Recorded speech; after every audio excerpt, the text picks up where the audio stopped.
Good morning बच्चों। बेटा जैसे जानते हैं कि पिछले वीडियो में हम लोगों ने 3 मोमेंट के बारे में डिस्कस किया।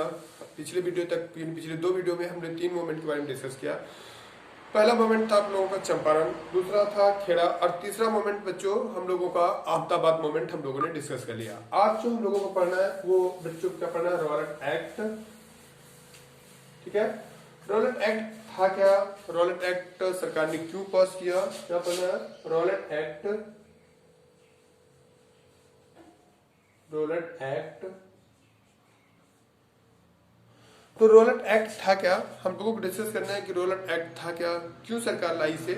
तो बच्चों जैसा जानते हैं कि गांधी जी ने नेशन वाइड मूवमेंट क्यों नहीं चलाया था, क्योंकि उस समय बच्चों जब गांधी जी लौट करके आए थे जनवरी 1915 में, तो that was the time period of the First World वार। तो फर्स्ट वर्ल्ड वार का टाइम पीरियड आप लोग जानते हो, फर्स्ट वर्ल्ड वार तो जो टाइम पीरियड था 1914 से लेकर के 1918 तक चला था, 1914 to 1918। This was the time period of the First World War 1914 to 1918। तो जब गांधी जी रिटर्न बैक होकर के जनवरी 1915 में आते हैं, 9 जनवरी 1915 को आते हैं, which is celebrated just as a NRI day. तो वो आती बेटा कोई बहुत बड़ा मोमेंट नहीं स्टार्ट करते हैं, क्योंकि उनको पता था कि इस समय फर्स्ट वर्ल्ड वार चल रहा है, ब्रिटिशर्स भी फर्स्ट वर्ल्ड वार में इंगेज है। तो वो फर्स्ट वर्ल्ड वार के समय बेटे on the name of war कि कोई भी ब्रिटिश गवर्नमेंट का अपोज नहीं कर सकता था, क्योंकि उस समय इमरजेंसी जैसे हालात होते हैं जब किसी भी कंट्री का कोई कंट्री वार में इंगेज होता है बच्चों, तो वहाँ की सरकार को कुछ एक्स्ट्रा पावर मिल जाती है, अबाउंडेड पावर मिल जाती है, और वो वार के नाम पर किसी की भी फ्रीडम को सप्रेस कर सकती है। ठीक है, कि वार का कोई अपोज नहीं, वार की सिचुएशन में सरकार के अपोज में कोई खड़ा नहीं हो सकता है।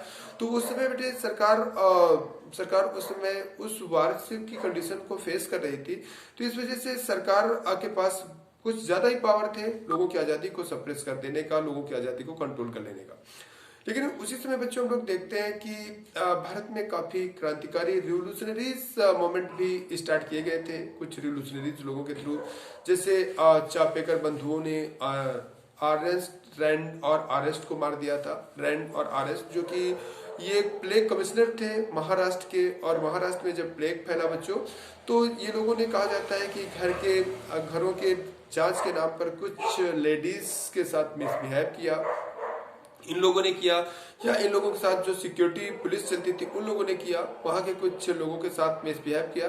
तो उस घटना को बाल गंगाधर तिलक ने अपने मराठा पत्र में बहुत ज्यादा एक्सप्लेन करके छापा, और उन्होंने एक सभा में, जिसे हम लोग जानते हो बेटा कि मतलब बाल गंगाधर तिलक ने 2 महोत्सव स्टार्ट कराया था इन महाराष्ट्र में, एक था गणेश महोत्सव और एक शिवाजी महोत्सव। तो शिवाजी महोत्सव के उद्घाटन में उन्होंने कहा कि गलत करने वाले लोगों को अगर वो गलत कर रहे हैं तो मार देने में कोई बुराई नहीं होती है, कोई पाप नहीं होता है।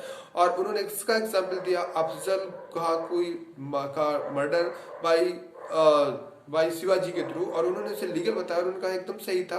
तो इस बात को उससे एक्साइटेड होकर के चापेकर बंधुओं ने जाकर के बच्चों रैंड और आरेस्ट, जो रैंड था प्लेग कमिश्नर था और उसका जो असिस्टेंट कमिश्नर था वो आरेस्ट था, इन दोनों को मार देते हैं। तो इस तरीके से मैं एक एग्जाम्पल दे रहा था। तो इस तरीके से एक रिवोल्यूशनरीज घटनाएं भी, मोमेंट भी उस समय बहुत ज्यादा तेजी से चलने लगते हैं। तो सरकार चाहती है कि वर्ल्ड वार के बाद भी हम ऐसे रिवोल्यूशनरीज को सप्रेस करते रहे, ऐसे रिवोल्यूशनरी घटनाओं को, मोमेंट को कंट्रोल करते रहे। इस वजह से सरकार ने एक लॉ बनाया, सरकार ने एक नियम बनाया बच्चों, और वो नियम था, उसी नियम को हम लोग क्या कहते हैं, रॉलेट एक्ट के नाम से जानते हैं। ठीक है, जिसमें यह था कि किसी भी भारतीय को, अगर कोई भी भारतीय ब्रिटिश गवर्नमेंट के अगेंस्ट में खड़ा होता है तो उसे अरेस्ट करके जेल भेजा जा सकता है। According to this law it was the provision that any Indians who stand against the British government can be arrested and sent to jail. इसे मार्च 1990 में बच्चों, ये फरवरी में पार्लियामेंट ऑफ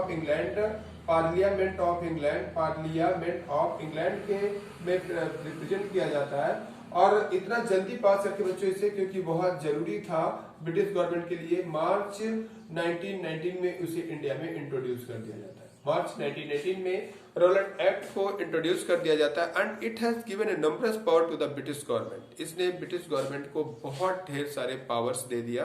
ये रोलैंड एक्ट ने has given a lot of power to the British government. According to it now वो किसी को भी अरेस्ट कर सकते थे। तो according what was the provision in the, तो मेन प्रोविजन हम लेते हैं, वैसे मैंने बताया था इसमें कई प्रोविजन थे, बट मेन प्रोविजन ये था कि if any Indians going to stand against the British government then he can be arrested without telling him any reason and can be sent to jail for 2 years। और कोई भी भारत में British government के against में खड़ा होता है या ब्रिटिश गवर्नमेंट को अगेंस्ट में कोई बातें करता है या रिवोल्यूशनरीज को, बेटा मेन पर्पज इसका जो रिवोल्यूशनरीज मूवमेंट चल रहे थे उन रिवोल्यूशनरी मूवमेंट को सप्रेस करना या कंट्रोल करना, this was the main target of the Rowlatt Act which was introduced in March 1990 in India.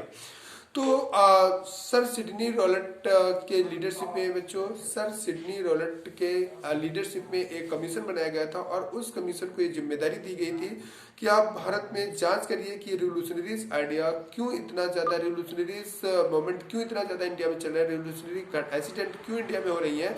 तो उन्होंने अब महाराष्ट्र के बारे में, इस चापेकर बंधुओं के बारे में घटना को एक्सप्लेन किया था, इस वजह से मैंने आपको एक्सप्लेन किया। और उन्होंने कहा कि अगर भारत में इस तरह की घटनाओं से रोकना है, इस तरह की घटनाओं को कंट्रोल करना है, तो भारत में कुछ कड़े लॉस, मतलब hard rule should be implemented, strict rule should be implemented in India. और उसी का रिजल्ट था, क्योंकि सर सिडनी रॉलेट ने ऐसा एडवाइस किया था, तो इसी वजह से इस एक्ट का नाम रॉलेट एक्ट रखा गया। और according to this was the provision that if anyone is going to stand against the British government, अगर कोई भी भारतीय गवर्नमेंट का अपोज करता है या भारतीय गवर्नमेंट के खिलाफ में खड़ा होता है, तो ही can be arrested and sent to jail without telling him any reasons for 2 years. This was the provision that if any Indians going to stand against the British government, then he will arrested and can be sent to jail without telling him any reason.